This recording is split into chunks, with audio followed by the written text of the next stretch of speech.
Drwy'r misoedd hir, pan oedd y byd yn fach a chwmpawd y dyddiau'n sownd yn y filltir sgwar. Wrth i'r oriau festyn fel gwer rhwng corneli'r drysau a'n lapio i gyd mewn gormodedd o amser sbar. Roedd llwybrau gwahanol ar hyd rhith goridorau a thrwy fyd geiriau dirgel yn dal i ddenu.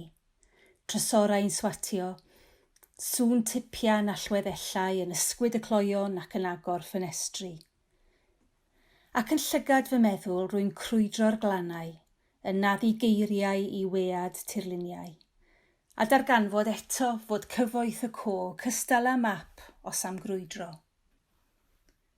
Gweld gosydd yn hyrddio at Niwbwrch bell, o'r belan, clywed gwaedd edryn, a morllwch yn anwedd ar wyneb y môr dros liant sianel gwir nefyn. Y gwyddferch yn rhithro, yr ewynfryw'n wrych, yn ddistrych dros faes Gwenhydwy. Yr hawr o berfedd anlloedd llir i'w glywed o gylch yr adwy. Pob gwaneg yn dyrnio, pob meryn yn ddir, pob gwybwrn a sybwll yn ddychryn. Berw'r merwerydd a'r hoewal chwym yn ffyrnig o gylch y penryn. Ar fore gwahanol, mae'r faon yn llyfn, pob moryn yng nghwsg dan y weilgi, dylan yn dawel, y cesig yn ddof a'r hefys wedi llonyddu. O gysgod y cefnfro, a'r berys yn air, mae'r ertrai fel ymyl o felfed. Gwylio o bell yr aches fawr yn araf o'r chuddio'r lleired. O boptu'r bai, mae'r llion yn cripian, yn arllwys i'r ebach hyd at yr ymylon, y llanwed yn codi at wefus yr eglan Wythnos, a'r armor yn gusan ar feiston. Greca fel hyn, ar lygad distyll ein dyddiau, hel ysbail o eiriau o hen gynteddau, a'i hanwesu, am fod blas yr heli ar y cytseiniaid a sŵn llanw awst yn atsain drwy'r llafariaid. Hwn oedd yr haf o agor drysau, dod i nabod o'r newydd, a throi tudalenau. Hwn oedd yr haf pan aeth y byd yn fach, a bywyd yn gyfoethocach. Wel, croeso tan i'r ddiweddara o sesiynau'r gweisg o'r babell len amgen yn y Steddfod Amgen. A croeso mawr i chi ymuno fo ni, a dwi'n falch iawn o ddeud bod fi am gael y cyfle i holi, wel, swn i ddeud un o'r awduron mwyaf diddorol y dyddiau yma, Heiddwen Thomas. Be am y sefyllfa oedd, hynny, a'i rhai dirdynol ydy'r rhan fwyaf yn nhw? Mae'r mwyafrif ohonyn nhw falle a rhyw elfen ddoniol yn dyn nhw. Mae yna wastad rhyw dywyllwch, neu fel arall mae yna dywyllwch, a hefyd mae yna elfen o hiwmor, a hynny falle yw'n stampu ar sgwennu Cymraeg. Mae yna straeon am dad a mab, mae yna rhywbeth at ddant pawb, a mae'n syndod weithiau pan chi'n siarad â bobl pwy rai mae hwn wedi tynnu ati nhw. Mae'n dibynnol iawn ar pwy nhw a beth yw eu helfen nhw, so mae'n groesdoriad golew o wahanol sefyllfaoedd a wahanol teip, ond yn y diwedd y dydd fi'n gobeithio bod nhw'n teip sydd yn rhywbeth newydd i weid. Falle bod yn ddirdynol, ond hefyd mae'n rhywbeth sydd yn gallu hawdd i drosglwyddo ag unieithu ag e. Dros dro, dyna oedd y ddealltwriaeth pan ddaeth Llywodraeth San Steffan i Fynydd Epynt ym mis Mehefin 1940, gan ddadleoli 54 o aelwydydd, a'r rheini ag iddynt enwau morodidog a gwybedog, Gilfach yr Haidd, Ffrwd Wen, Draen Dion a Disgwylfa.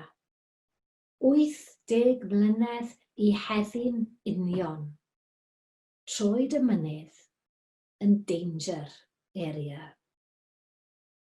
Gyda 20 o flynyddoedd wedi mynd heibio, mae'r dros dro wedi hen ddechrau teimlo'n amser maith. Parch a gobaith sy'n gyrru'r cofio eleni wrth reswm. Parch at yr hyn a fi, gobaith y dawadferiad, gobaith y daw'r pandemig diweddar hwn a ni at ein coed, gobaith y down ni sylweddoli Nad barac sy'n eisiau arno ni'n cadw ni'n saff, ond ysbytai, nid milwyr, ond gofalwyr. Pa beth am nawn? Ai nawr yw'r amser i greu cymdeithas heb gysgod gormes? Ai nawr yw'r amser i rehedydd godi, arwennol ddod nôl i'w nith?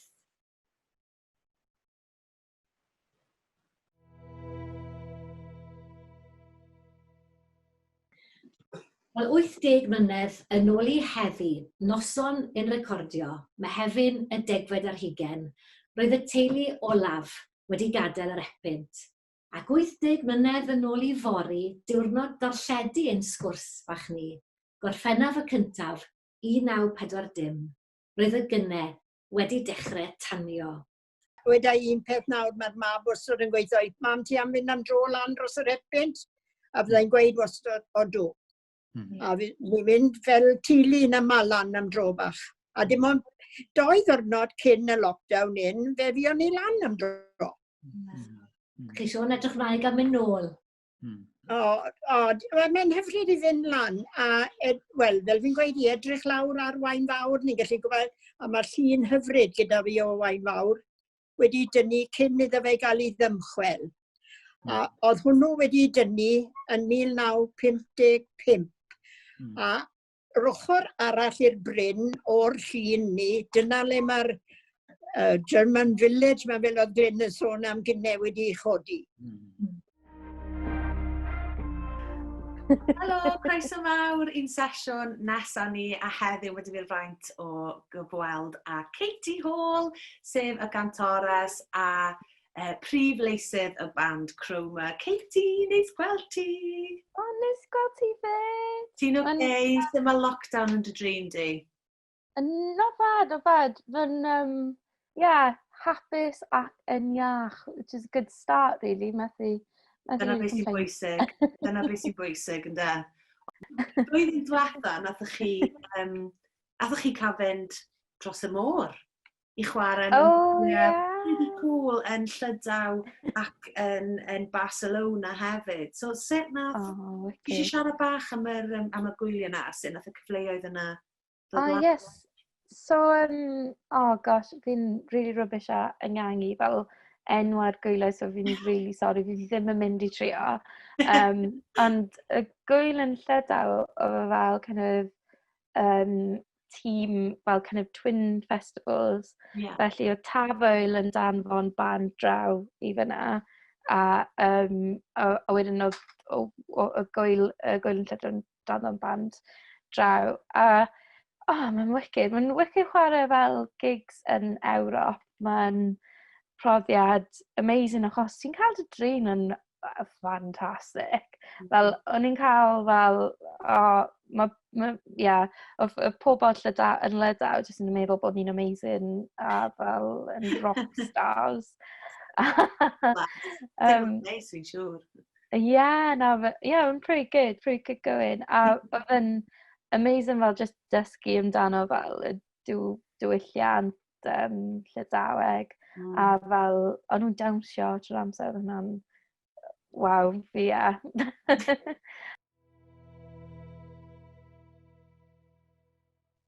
Wel, pnawn da a chroeso prynhawn yma i sesiwn Creu yn Covid sy'n edrych ar ganolfannau celfyddydol a chlybiau celfyddydol a'r heriau sydd yn ei wynebu fel sector o Gaernarfon i Aberystwyth i Gaerdydd. Mae clwb wedi bod ar gau ers ganol mis Mawrth. Dyn ni ddim wedi bod efo unrhyw incwm ers hynny. Dyn ni ond yr agor pan yna ddigwyddiadau ymlaen. Does gennym ni ddim fatha nawdd o unrhyw fath yn cynnal ein gweithgareddau. Mae'n incwm ni'n gyd yn dod oddi ar gwerthiant ar y bar a gwerthiant y cynnau.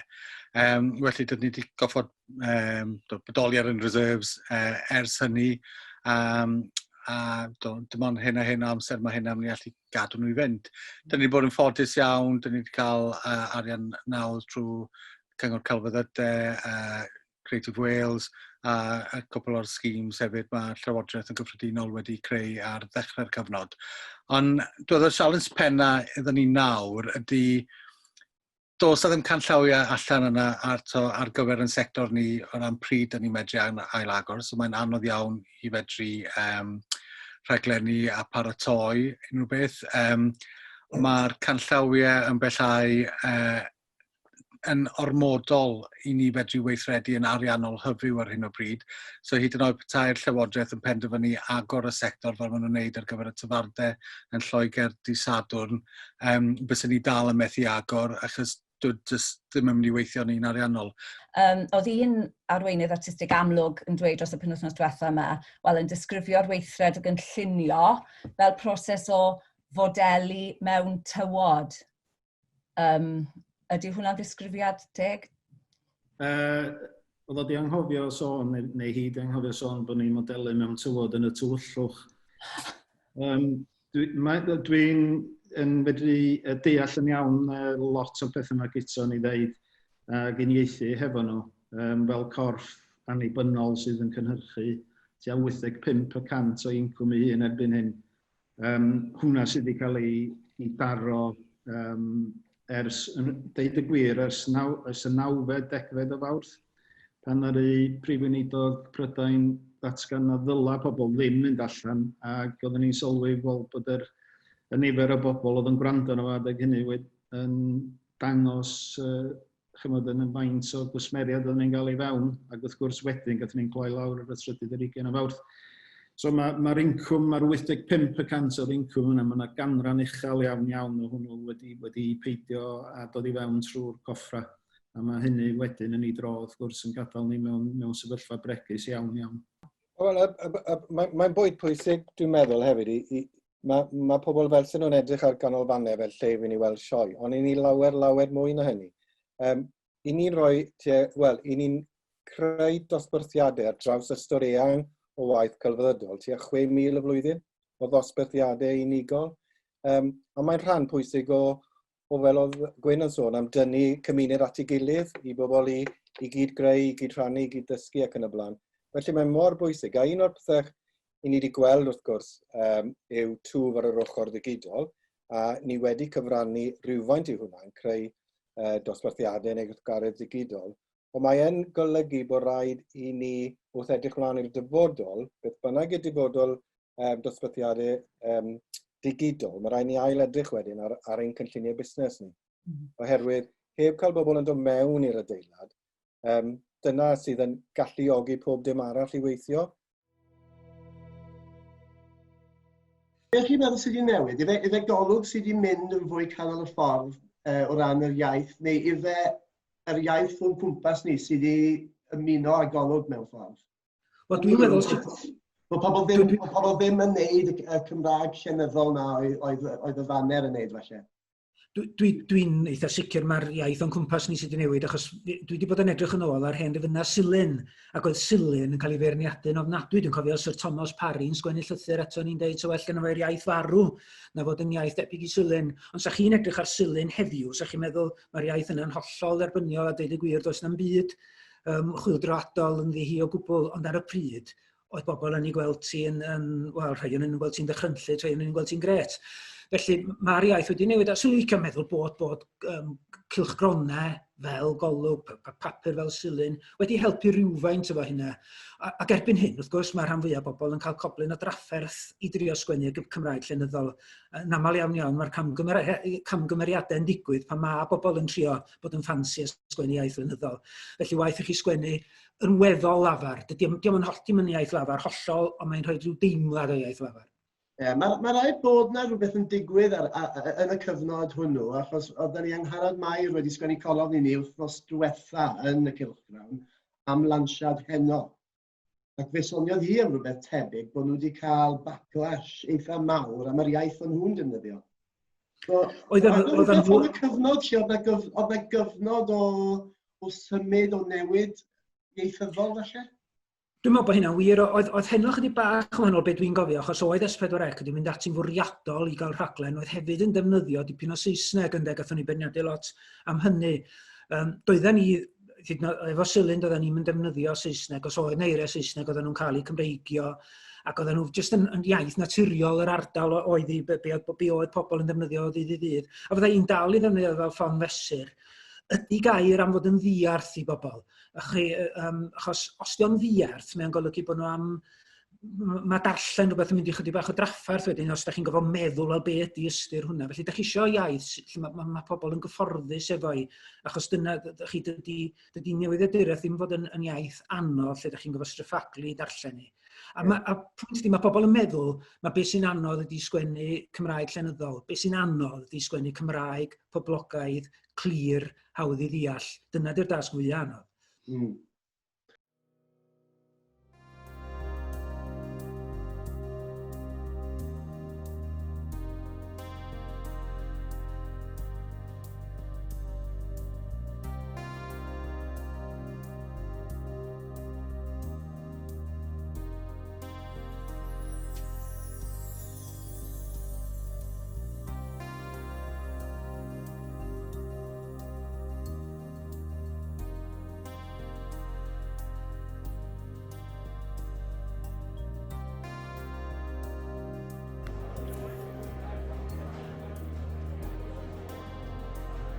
Pwy ydy'r hogyn unig? Hwn a'i ben yn ei beint o ffisig. Uwch y bar yn glychu big yng Nghlwb Ifor. Mae'n orig mwg sigar a chan o alar am ferch a nelwig yn nos o dan. Ac ar stôl, eleni o fy mlaen i'n rhithiol, mae'r bachgen o ngorffennol yn fan hyn ei afau nôl. Ond eto, iddo heno, mae na wedd wahanol.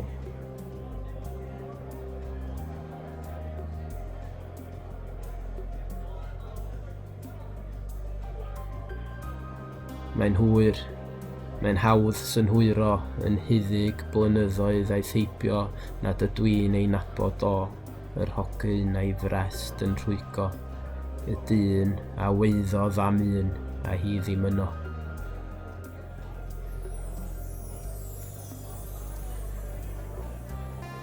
Gyda hel y degawd ei hun o olwg, yn y niwl dieithryn wyneb hir sy'n llenwi'r llun. Mae'n od, ond am unau'n hun, yn nolyr ei awr o wewyr, gall fod yn rhywun.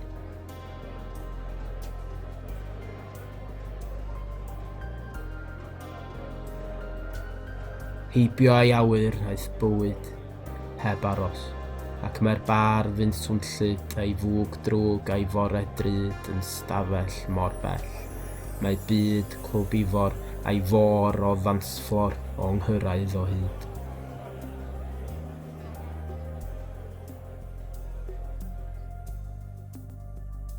O rywle am hanner eiliad, o ddyn os mi ddaw nôl dan leuad gwyn o newydd, yn gnwad rimin atgof o'r profiad, fel petai yr hir amserau a mi am siarad.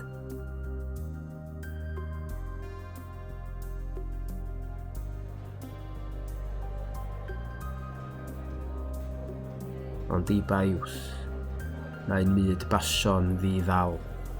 Fel y ddawns mae'n peidio. Dwi'n holi dan ei wylio yn y pydew hwn pwy ydi o. Daw'r cnaf yn dawel ataf i ngadael eto.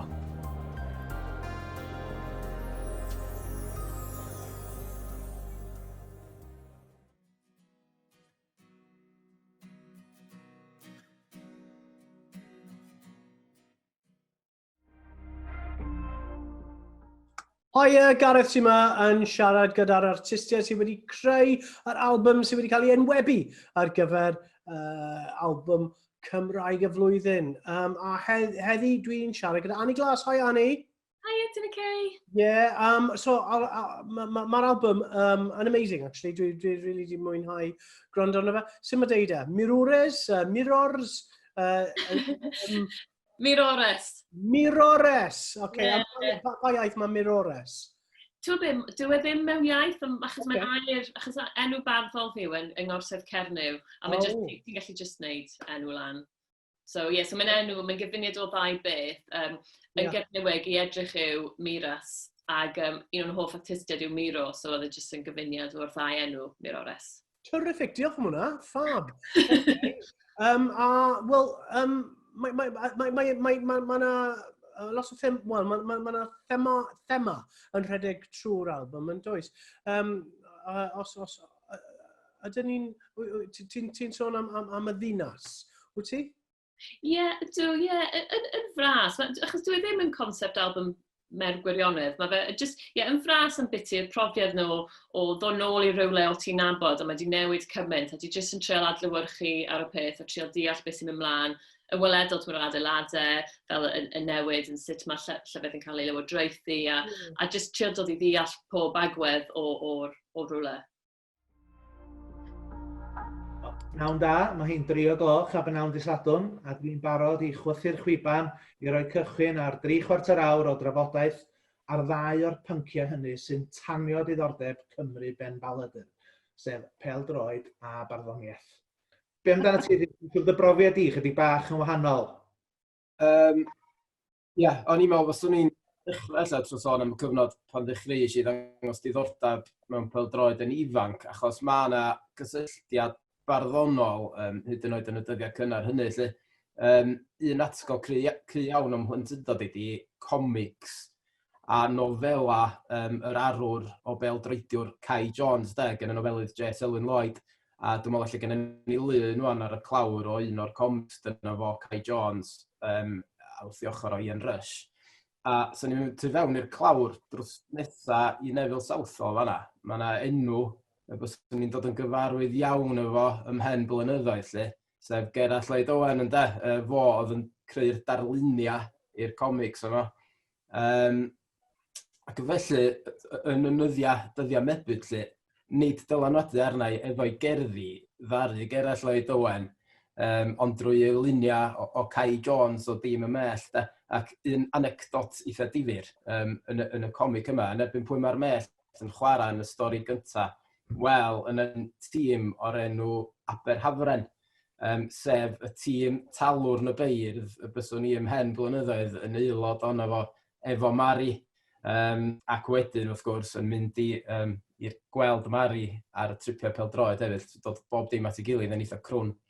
Ond hefyd, i ddelio efo'r cysylltiad yma rhwng barddoniaeth a pêl-droed, yn y cyfnod ifanc, pan o'n i'n yr ysgol gynradd yn enwedig, mae Lerpwl o Cymru oedd yn hima fi, a Ian Rush a Dean Saunders oedd y ffefrynnau mawr, oedd Match of the Day yn cael ei ddarlledu'n rhy hwyr ar nos Sadwrn i fi gael aros ar ei hun i weld o de. Diolch byth, mi oedd sgorio ar bob nos lun ar Y4C. A dos na'm dwywaith mae trwy sgorio, dwi'n meddwl, o ges i yng nghyflwyniad go iawn i bêl-droed, cyfnod Cwpan y Byd Italia 90. A dwi'n argyhoeddedig bod yna rhywfaint o farddoniaeth yn rhamant lliwgar rhai o'r enwa yna. Dwi dal i gofio o'r cyfnod pobl fatha Toto Schillaci a Roberto Baggio a Gianluca Vialli, y 3 golgeidwad a'i henwa nhw'n odli, nid cyd-ddigwyddiad ydy hynny dwi'n siŵr, ond Gianluca Pagliuca, Walter Zenga, Andon Bizarreta, gennych chi Romario a Bebeto, y Brasiliaid, a gennych chi Hugo Sanchez, Hierro Hagi o Real Madrid, Histros Goipaf, Van Basten, Giuseppe Signori, Roberto Donadoni, Goicoechea, Guardiola, Baquero a Begiri Stein yn Barcelona. Yr holl enwa yna, maen nhw dal i lithro ar y dafod hyd heddiw, enwa mawr, chwaraewyr Sbaen ar Eidal ar ddechrau'r 90au. A dwi'n meddwl bod yna rhyw fath o gyfieithyddol yna, bod hwnna wedi bod yn atyniad a pelgar bron cymaint ar bêl-droed ei hun de. Ger y lan mae dagrau loes, yno gobeithio'n einioes a foddwyd, a breuddwydion dynion da i'r danydon. Yn y cof, sŵn drysau'n cael yw tristwch taro trawstiau a llaw ffawd yn dryllio ffydd ar gaeau'r siom dragowydd.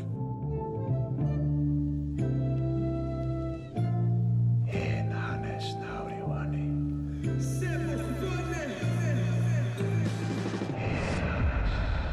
O hafau hesp Cymru fi, cyniwair mae can y newydd a'r haf hwn yw Cymru fydd.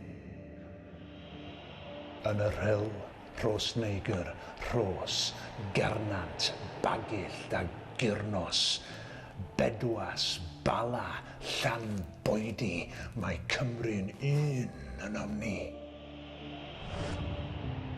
Ag Ewrop ar y gorwel, da yw byw ym myd y bel. Ciliwch o dir tor calon yn un dorf, a chwilio'r don. Come on! Come on!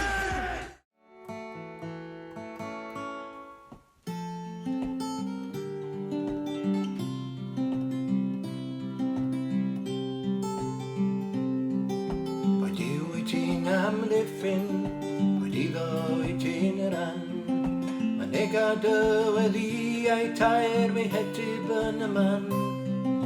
Wedi ti ddringo gresiau'r ser, gwerryfedd o dau fyrdd. A thrwy y cyfan hyn, wedi ti fod yn mytholwyr.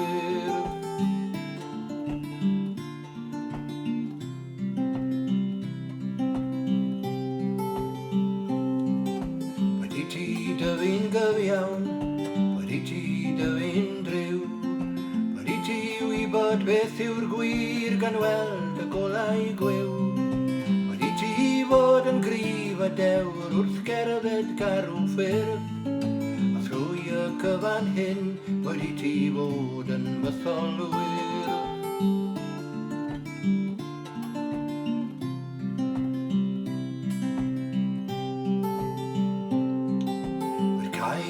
Ni o thwylo, wedi ti ddwydroi'r chwym. Fydd fyddol o'n I ti treiddiau dôn pan chwtho'r gwynt o'r llym. Wedi dy lais ffrandawi a teg, pan gen I di dy gan. A thrwy hyn oll boed I ti fod yn fytholwyr y ddadlan. Wedi dy lais ffrandawi a teg, pan gen I di dy gan. A thrwy hyn oll boed I ti fod yn fytholwyr.